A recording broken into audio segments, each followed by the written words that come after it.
Hola, bienvenidos papás, bienvenidos a nuestro podcast, nuestro primer podcast. Mi nombre es Daniel Rueda. Y el mío es Juliet. Somos papás de un niño con parálisis cerebral y esperamos que toda la experiencia, todo lo que podamos nosotros darles, les sea de gran utilidad. Así que sean todos bienvenidos, tomen una taza de café aromática, lo que tengan, suban el volumen al carro y por favor escuchen porque les va a servir mucho.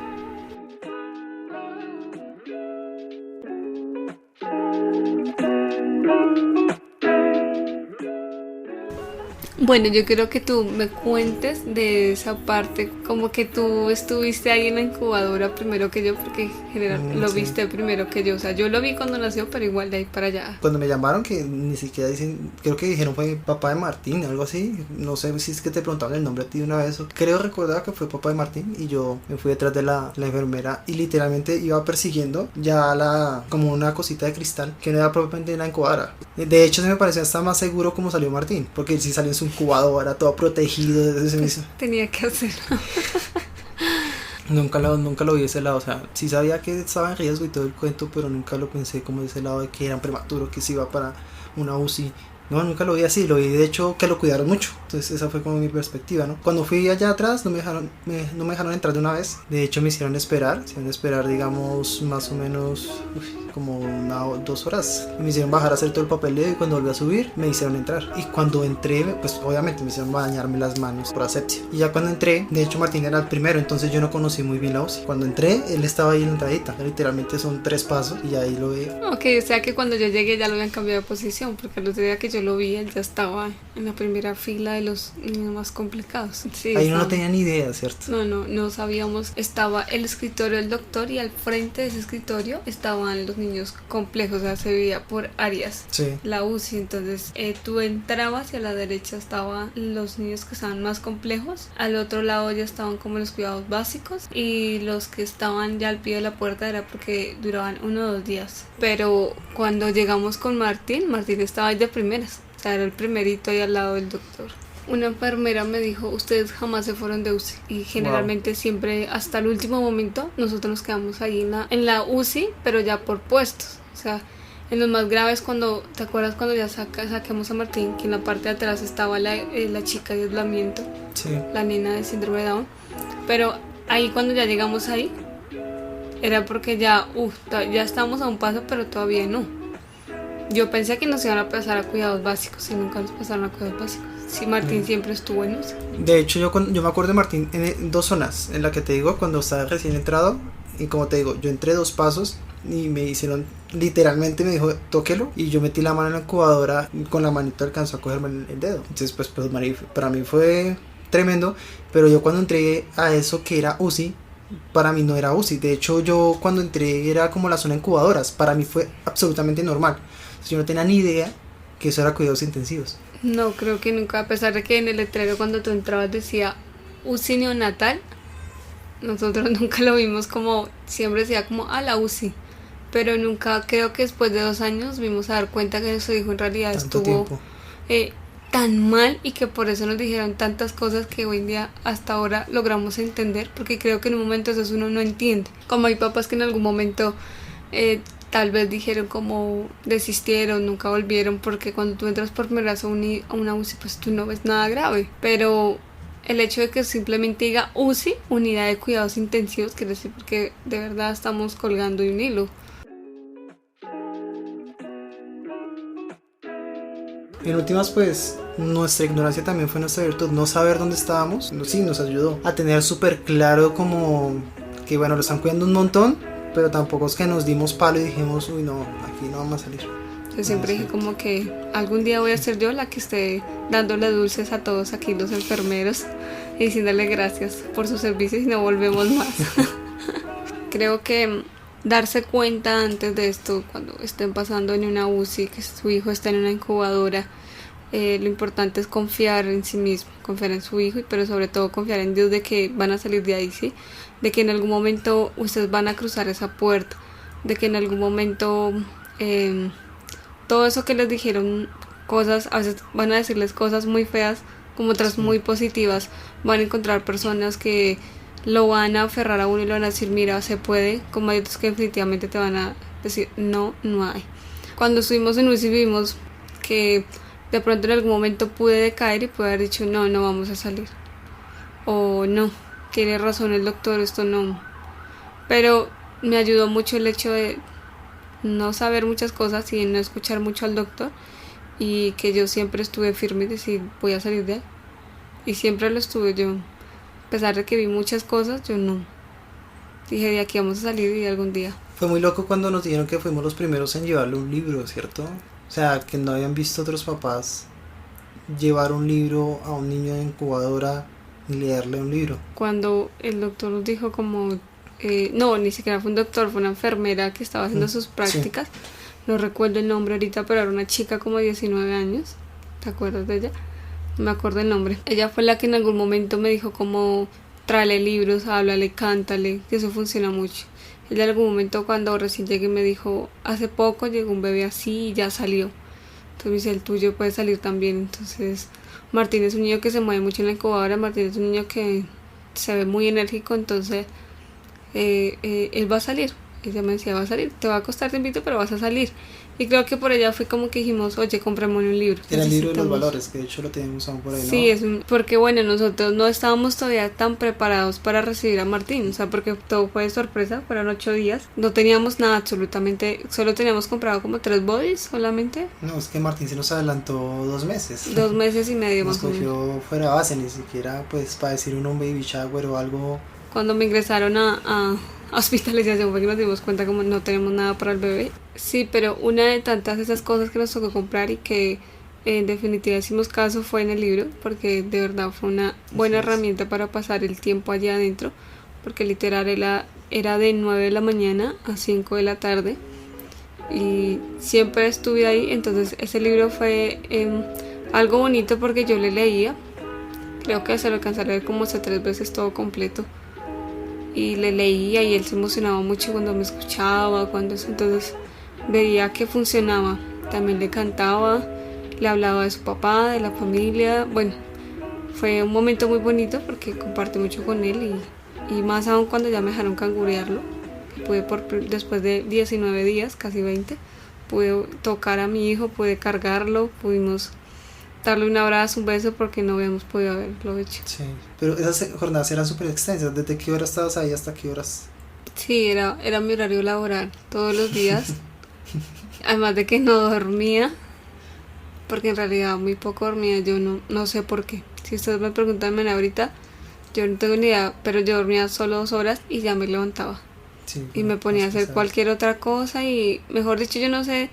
Imagínate, después de una cesárea y yo me levantaba como si nada y hacía cosas, lavaba, hacía de comer, lavaba la loza, me ponía a ver televisión, lo que sea, pero yo no dormía. ¿Por qué? No tengo ni idea. Creo que mi cerebro estaba en estado de alerta.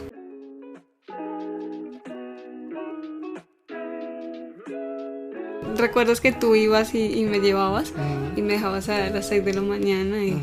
Y bueno, mientras pasaba ese tiempo, yo era una de las primeras que llegaba a UCI, siempre había una sala de estar ahí, entonces yo me sentaba y llegaban las enfermeras o las señoras, no sé si eran de la ASE o algo así, que dejaban ahí me di cuenta que todos los días las cambiaban, las batas y todo lo que uno tenía que ponerse. Sí, claro.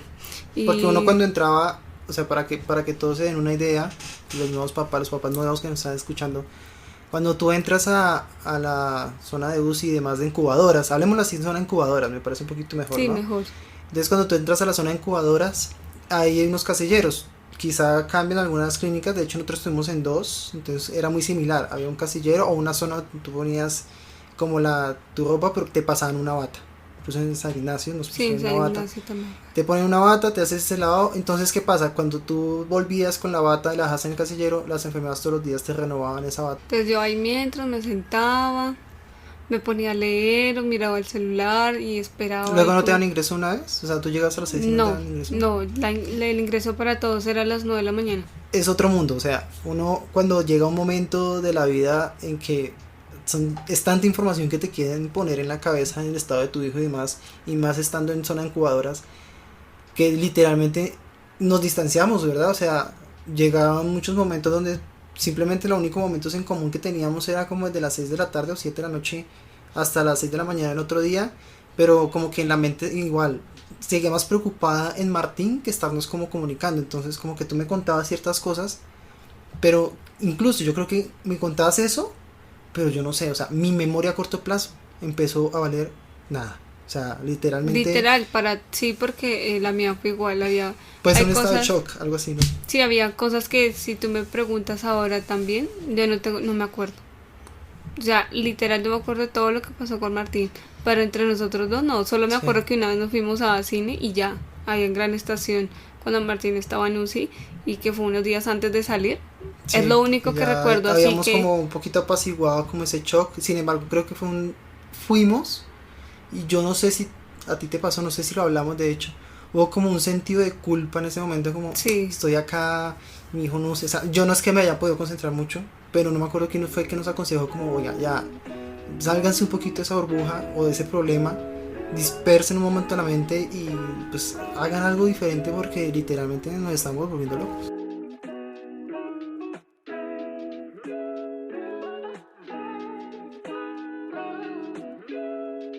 Pero bueno, yo creo que todo es como adaptación Adaptación, buena palabra. pero también tuvo que influir mucho Dios. Yo siento que él fue el que me ayudó a no ver la realidad en cómo estaba en ese momento, porque si tal vez la hubiera visto, no sé cómo hubiera reaccionado. Lo único que sé es que siempre en ese momento yo siempre vi bien a mi hijo. Jamás lo vi mal, a pesar de lo que nos decían, siempre dijimos, no, él está bien. Y si mi familia preguntaba, o la tuya, en la incubadora. Yo creo que ahí tocas un punto esencial. Es que normalmente cuando tú estás en la incubadora, las personas en el exterior saben muy poco de esta situación. De hecho, las personas que nunca, por lo que decía, que el tema de una incubadora no es algo típico. El típico es que el bebé salga en la misma camilla con la mamá, en los pies de la mamá. El caso atípico ya es lo de nosotros. Entonces muchas personas, me acuerdo mucho que años pues un año y medio, 2 años después decían, ¿es en serio? ¿Es en serio que ustedes pasaron por todo eso? ¿Es en serio que la UCI es esto? En ese momento muchas personas no tenían ni idea o relativamente idea de lo complejo y complicado que era esto. Y yo creo que eso parte del hecho de que la gente o no le interesa saber más, o uno a veces se cierra demasiado a contar más. Y es entendible porque es un momento de duelo tremendo. Sí, es un momento en que tú no sabes qué vas a pasar y que como que estás a la expectativa, que los médicos solo hacen sino bombardeándote que no hay expectativas de nada, entonces pues generalmente tú como que tampoco las das, o a veces tratas como no, sí, está bien, pero algo bonito que pasó en UCI y que me gusta de eso fue que saqué muy buenas amigas. Sí. A pesar de todo... Yo no conozco ni un papá de allá. No. Porque claro, yo llegaba... De hecho, yo te quería preguntar también, cuando hay un horario normal, ¿cierto? Me dijiste tú que 9 de la mañana a 5. A 5. ¿Cómo fue que me dejaron a mí entrar a las 7 de la noche? Porque yo literalmente llegaba a 6:30, 7 de la noche. ¿Por qué? No me acuerdo la verdad bien. ¿Cómo fue que me dejaron? Porque no era típico. Yo no veía un papá, creo que vi una sola vez. Había una enfermera, no, generalmente pocos sabían. Había una enfermera llamada Ivonne y cuando me dejan cangurear a mi hijo, yo le pregunto a ella que si mi esposo puede hacerlo también. Y ella me dice, ¿dónde está tu esposo? Y yo trabajando. Entonces me dice, hay un horario en las noches que es para los papás. Generalmente ningún papá va. Pero pues si tu esposo y yo, sí, él va a venir. Entonces, por eso fue que empezaste. Yo te llamé ese día que me dejaron cangurear. Te dije, si vienes hoy, apenas llegues, entras, que te van a dejar cargar a Martín. Y yo le dije a la enfermera. Fue una noticia tremenda. Yo le dije la primera vez fue tremendo. Sí, yo le dije a ella, sí, él va a venir y por favor, para que le avises a las enfermeras antes de cambiar de turno. Y me dijo, listo. Y en sí era el único papá. Sí, no me acuerdo de haber visto... De haber visto más creo papás. Que vi una vez uno. No me acuerdo de haber visto más papás. Y esto es para que también lo sepan. Digamos, cuando tú tienes un horario laboral, pregunta, o sea, dile, si tú como papá pues tienes ese interés de entrar y ver a tu pequeño, o incluso cangurearlo, que es lo más mágico del mundo, y de hecho es algo que yo le tengo, digamos, se puede usar la palabra como fe, o sea, al hecho de que cangurear a tu hijo es una gasolina tremenda. Sí. A la vida del niño, o sea, literalmente cuando yo empecé a cangurear a Martín, yo sentía que él empezaba de ahí para allá a escalar y a subir tremendamente. Entonces, para que lo sepan, si ustedes tienen interés en eso, hablen con la enfermera, hablen incluso si es necesario con el director del hospital, que seguramente le van a dar un espacio. Claro, porque es que es su hijo, es la situación por la que están pasando. Así no sea nada grave y haya solamente que cangurearlo, no se pierdan esos espacios. Generalmente yo no sé, conocí muchas mamás. Y de hecho no es algo Muchas. que te digan, porque es que no es No, algo que se acerque a alguien y te diga, oye, recuerda que hay un horario extendido, por así decirlo, no se acercan. Entonces, yo creo que el principio de todo maraña de cosas es preguntar. Si tú preguntas, sí, tienes una respuesta, sea la más positiva o sea la más negativa, pero pregunta. A veces hay que tener cuidado también con lo que pregunta, pero yo creo que es mejor pecar por preguntar que no preguntar. Y yo porque digo a veces es pues ese contraproducente preguntar, porque cuando tú preguntas cosas como por ejemplo mi hijo va a pasar la noche o mi hijo tiene esto, lo otro, a veces vas a encontrar respuestas que no son muy concretas y en últimas también son respuestas que no te ayudan mucho a tu voluntad. pues sí, lo importante es que pregunten. Es que eh, si un papá de verdad está escuchando esto, lo invito a que, mire, vayan. Generalmente a veces sus esposas pueden estar muy mal. Sí. Pasarla ya no es nada bueno. Ver a otras mamás, ver niños tan delicados, como ver otros niños también que únicamente necesitan fototerapia. Conocer muchas historias, conocer muchos casos es impresionante, es de mucha fuerza y valor. Y a lo que venía mencionando era que allá conseguí muy buenas amigas, era porque conocí una mamá que llevaba 2 meses y yo apenas llevaba como 15, 20 días. Sí. Y ella ya llevaba 2 meses, iban casi para 3. Y su hija tenía un problema en un pulmón, pero ella sí. Y su esposo, él sí iba, él tenía un trabajo, él era celador, entonces podía acomodar sus horarios. Y él era el único, yo creo, que veía en esa UCI, en esa sala de neonatos, siempre. Generalmente casi todos los días iba, siempre estaba ahí. Y estuvo muy aferrada a su pequeña y ella también, a pesar de que tenía un diagnóstico bastante complejo, pero ahí estuvieron. Y entonces ella fue mi primera amiga porque generalmente todas salían y se iban a los momentos. Uh-huh. Pero ella empezamos a almorzar juntas, ella me decía, yo nunca había tenido una amiga, yo nunca, ella se llama Jennifer, Uh-huh. y ella me hizo, yo almorzaba siempre sola, pero ok, ya empezamos como a acompañarnos a comprar cosas, como a mirar, como a hablar, contarnos un poco de la historia de cada una, y era bonito. Ahí me vi muchas veces cuando yo llegué por primera vez a esa UCI, que estás con plena cesárea, no puedes caminar, te duele todo, absolutamente Claro, todo. alcanzaste a ver muchas mamás entrando en esa misma Entonces, condición. sí, vi muchas Fue mamás pesado, sí. así. Creo que casi todas las vi así muchas veces. Las vi en plena cesárea, recién levantadas, entrando y yo decía, hace unos días yo estaba así, hace un mes yo estaba así, hace un mes y medio yo estaba así. Pero una que más me impactó fue una amiga y ella llegó en silla de ruedas con su esposo, pero ella sí estaba muy mal y su hijita era más grande que mi hijo y con ella empezamos a hablar mucho y, y yo le decía a ella que debía tener fe que su hija va a salir, que ella lo iba a hacer, que solo era cuestión de que ella creyera en ella y que le tuviera fe en Dios porque lo iba a hacer. También conocí otra mamá que su chiquita murió, no voy a mencionar el nombre, pero también me hice muy amiga de ella, leí los consejos que yo había hecho con mi hijo. Nuestros chiquitos nacieron en las mismas circunstancias, pero bueno, por cosas de Dios y del destino la chiquita no pasó, pero ahí es cuando te das cuenta que en una UCI hay muchísimas realidades. No todos van a pensar como tú, no todos van a tener ese mismo chip o ese mismo estado de ánimo o ese mismo pensamiento. Pero lo importante es que se gocen esa etapa, pasa muy rápido y uno cree que nunca va a salir de ahí, pero en realidad pasa muy rápido.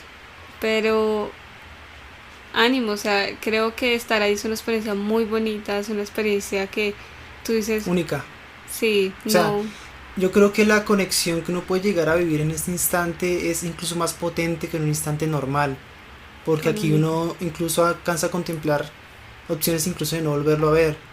Entonces creo que uno se aferra mucho más a ese pequeño instante, a esos pequeños momentos y sé que no es un momento en el que estás, si estás pasando en ese momento o conoces a alguien que esté pasando en ese momento algo muy similar, no es para nada fácil, pero son momentos tan intensos que créeme que van a quedar en tu mente toda la vida, porque la primera vez que lo toques, la primera vez que estés cerca de él, la primera vez que lo veas como un avance, una buena noticia, vas a ver lo potente que es en tu vida, en tus sentimientos y en todo, en tu historia. O sea, literalmente Martín cambió la historia de nuestras vidas. Total, le dio una vuelta de 360 grados. Nos dio ese... Y a muchas más personas, ¿no? Muchas, ha tocado muchas vidas. Pero sobre todo Dios que sea glorificado en la vida de él, porque definitivamente... Algo que quiero tocar es como consejos que servirían mucho en UCI. Consejos cuando estás en UCI. Es bueno tener esos consejos y uno de los primeros que yo les doy es aprendan a leer ese aparato. El aparato que ponen al lado. No sé cómo se llama ese aparato, no me acuerdo.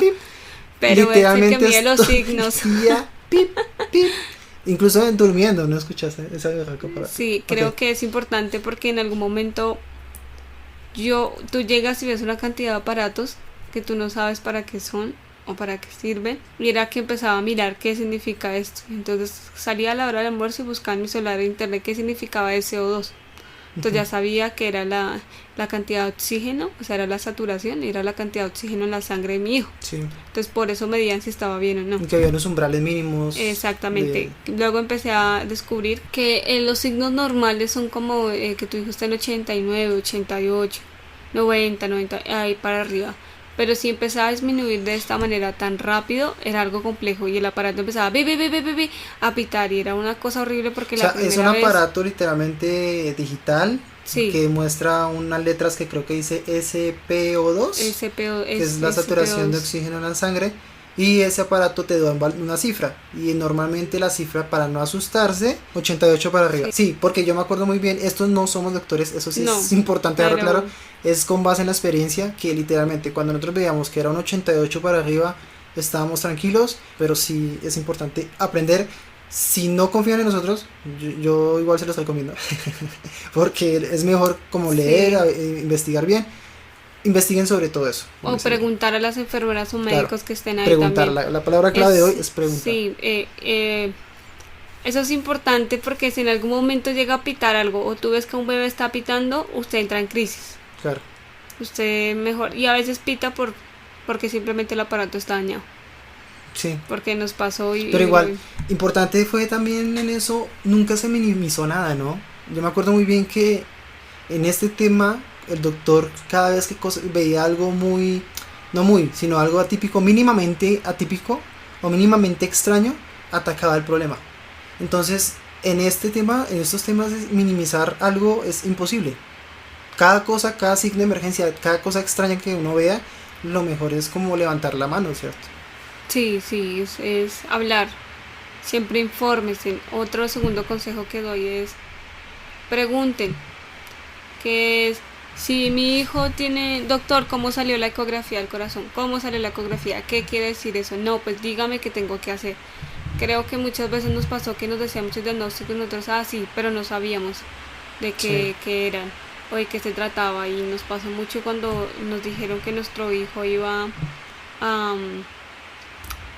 que tenía un sangrado nivel grado 4 en su cerebro, y le preguntó al doctor. Sangrado nivel 4. Un sangrado nivel 4 en su cerebro. Porque le hicieron un TAC ahí con un aparato que entraban a la UCI. Y entonces el doctor estaba preocupado porque le preocupaba que pronto siguiera sangrando el cerebro, pero a la final no lo hizo, y yo le decía, él me dijo, ya no está sangrando más, mamá, eso es algo muy bueno. Sí. Entonces yo le decía, ¿qué quiere decir que es mi hijo? ¿Es el cerebro o este tipo de cosas? Y el doctor de una vez me hizo una cara como de triste y apagado, y me miraba, era como, no sé si en ese momento pronto nos lo dijo así porque veía todo el esfuerzo que estábamos haciendo, el ir, yo nunca dejé de ir, creo que todos los 59 días que pasamos fui, pero me dijo, mamá, pues puede que su hijo no haga muchas cosas, fue su respuesta, puede que no camine, puede que... Es donde yo decía que a veces preguntar tampoco es exactamente, bueno ahí es momentos, cuando... Pero ahí es bueno, porque tal vez el hecho que le diga uno a eso es como, ok, sí, mira, hay estas posibilidades, porque el cerebro de un niño es tan genial y no es que es algo increíble que tú puedes, no simplemente decir, no, es que su hijo no va a hacer muchas cosas, sino simplemente decir, hay una posibilidad de que pase esto, pero si te ayudas con terapias de rehabilitación o si te ayudas con muchas cosas más que hay afuera, hay posibilidad de que el cerebro tome la opción y igual, lo desarrolle. eso no lo sabíamos en ese momento. En ese momento no lo máximo sabíamos, que pero por vimos eso era, tiene un cerebro nivel 4, ¿qué significa? No teníamos ni la Ni más idea. mínima idea, porque la verdad allá la información científica es, tiene tal cosa, ¿qué va a impactar? ¿Cuál va a ser la consecuencia? En absoluto, ¿no? O sea, literalmente nosotros andamos perdidos en eso como por un año casi, o un poco, bueno, como unos 6 meses. Todo, porque ahí para te enfrentas a un mundo que eso después vamos a hablar. Luego Sí, subimos sí, otro sí. tema de esos porque es muy largo. Creo que aquí cada tema es largo y cada día es un tema diferente. a Entonces, hablar. devolviéndonos al tema de Pero cobrar, sí sería bueno como retomar lo de los consejos. ¿Qué otro consejo darías? O ese sea, consejo, yo ese estoy pensando en principal otra, a ver qué onda. de principal de como indaguen. Si el médico les dice tal cosa, ustedes investiguen de pronto qué hay para eso. Que si mi hijo nace con síndrome de Down, ¿qué tengo que hacer? Nada, investigue qué tratamientos hay, qué De posibilidades. entrada, De estando en una el vez, Ecuador, porque lo ideal es que apenas salgan de esa UCI ustedes empiecen de inmediato. claro, con O un sea, plan. es algo muy importante. No dejen que de pronto a nosotros nos pasó que casi, bueno, contamos con mucha suerte y con Dios definitivamente porque nosotros salimos y mi hijo a los 3 4 meses empezó con terapias, entonces eso nos ayudó un montón o no, sin saber que eso nos iba a servir, pero en este momento, a este momento que les decimos nosotros es como si están en UCI, si le acaban de decir que su hijo tiene un sangrado, que su hijo tiene síndrome o que su hijo tiene algo cerebral, actúen inmediatamente, tengan un Investigando. plan Investigando. para salir de UCI de una vez, que ustedes sepan, que llegan a un pediatra y digan, bueno, ¿qué tengo que hacer? ¿Para dónde tengo que coger? ¿Qué tengo que pedir?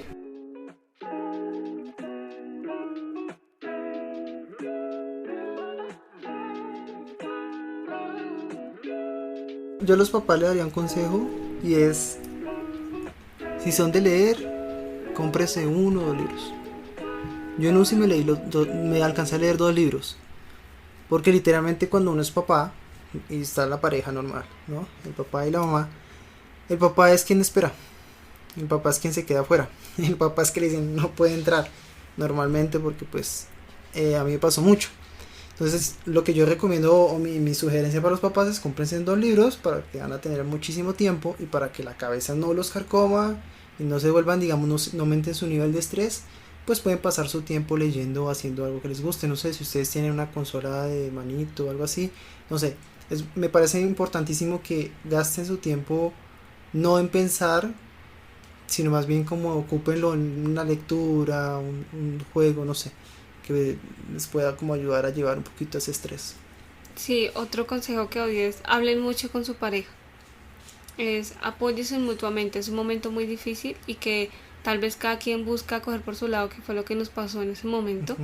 Estábamos los dos, pero en realidad ninguno estaba con el otro, o sea, cada quien estaba en un universo Sí, eso es muy cierto. diferente, Eso pero es cierto. si tienen la oportunidad, tómense en un café, siéntese, hablen del tema, tú qué pensaste de lo que dijo el médico, qué pensaste de lo que dijo la enfermera, tú cómo crees que podamos hacer, empiece. Y O no es sea, fácil, porque es entendible sí, cuando te dan una historia no, sino como una noticia tan impactante, tan fuerte, como tu hijo tiene esto, está pasando por esto, s- tien- estás tentado a cerrarte muchísimo. Entonces como que a veces expresarte se te complica un montón, pero yo creo que es un ejercicio que es es de intentarlo, no como... Aquí lo que te estamos ayudando es como a que pienses y medites en eso sí. y caigas en cuenta de que, uy, sí, tienes razón, voy a hablar con ella, voy a estar como en contacto con ella, al menos conversando, porque ayuda a incluso a disminuir mucho las tensiones. Sí, es muy cierto. Siempre hagan amigos. Hagan amigos. Eso es muy bueno. A mí me sirvió mucho porque hablaba mucho con ellas, pasábamos el rato, volvíamos a Cuando tú dices ingresar. amigos, es a los mismos que están ahí en la Sí, zona de claro, incubadoras. desen moral unos a los otros porque cada persona que está en esa UCI es un mundo nuevo y cada persona puede tener un diagnóstico totalmente diferente. Totalmente. Y la Entonces, compañía igual es buena, o sea, sí, imagínate tú, eran como 8, unas 9, 10 personas, ¿cuántas mamás alcanzaban a estar ahí? no O niños, más, hablemos de niños, ¿cuántos niños alcanzaban a estar unos ahí? 30. ¿Tantos niños? Sí. Sí, yo ya, en Es mi cabeza que, hay como 12. es que era lo que yo te decía, generalmente no veíamos la zona de cuidados básicos. Ah, ok, ¿era otra zona literal? El muro que estaba ahí tapando. Ah, era otra zona literal. Sí. No, yo ni idea. No, yo creo que nunca. Entonces, imagínate, en esa zona, pero de la de cuidados intensivos eran como unos 12. No, éramos como 6. Imagínate, o sea, eran 6 personas 4, en no su mundo, mucho. Digamos 6 personas en su mundo, en su cuento, en su dolo. A veces interactuar un poco te ayuda a saber a tener esa empatía, ese nivel de empatía y conectarte, ¿no? O sea, a ti te ayuda un montón. Sí. Yo nunca tuve esa oportunidad, creo que tuve un par de oportunidades de conversar con un papá y era chévere hablar con esa persona, pues chévere con toda la connotación que pueda llevar la palabra, pero era así porque sentía uno que no estaba solo, o sea, que había personas que también estaban que te podía dar una voz de aliento o que tú también te sentías bien dando una voz de aliento. Porque en últimas las voces de aliento ayudan.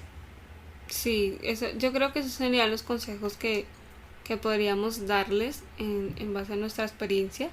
Si quisieras tú resumir, o sea, si te acercara en ese momento un papá, se me ocurre esa idea, si una mamá o un papá y te preguntara, dame un consejo, dime unas pequeñas palabras ya para cerrar este podcast, unas palabras muy corticas.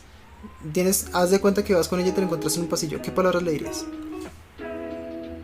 Yo le diría ánimo. No todo está perdido.